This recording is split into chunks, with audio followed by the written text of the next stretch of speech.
Hi. DayBack has two ways to connect to Salesforce. One is from inside Salesforce and one is from outside Salesforce.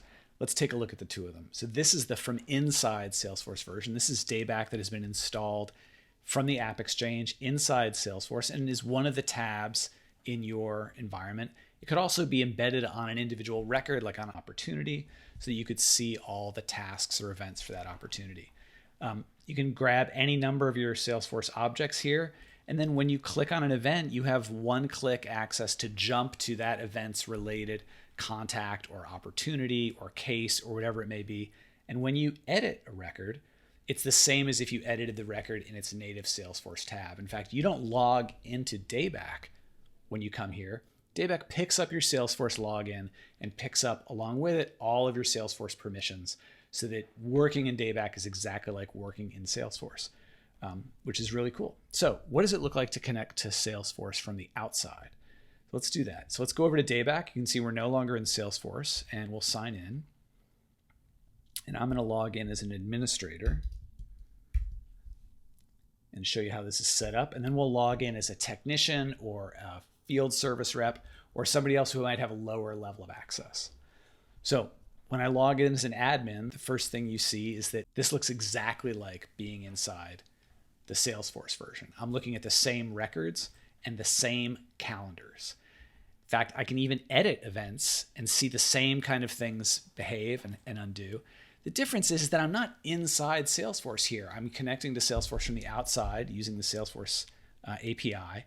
And so while I can change a contact or change a campaign, I no longer have that button to go right over and work with that contact in their native Salesforce page because I'm not in Salesforce. I can see my schedule and manipulate it, but I don't have access to the rest of Salesforce. So let's log out and see what this might look like in a more common use case, which is I'm going to come here as a technician.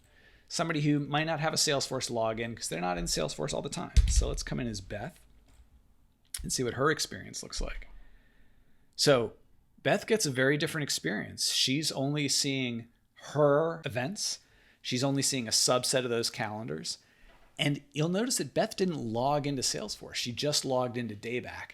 She's using a generic Salesforce API account to connect, and her experience is restricted. She cannot edit these events, but she can see custom fields and different facts about the event.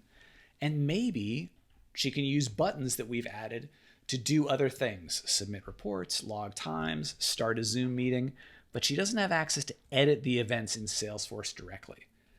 There are obviously different versions of this. Maybe we want to give Beth access to one or two fields, maybe the status field, but we don't want her to be able to change the dates of appointments. This is what Salesforce Connect is for. Your Salesforce power users are inside Salesforce looking at different resources at the same time and balancing their schedules. Your Salesforce Connect users are coming in from the outside. They likely don't have Salesforce accounts. They don't have a Salesforce license. They just need to see their particular schedule and maybe take a few specific actions about the event, changing a status, logging time, starting a meeting, but they don't need Salesforce licenses.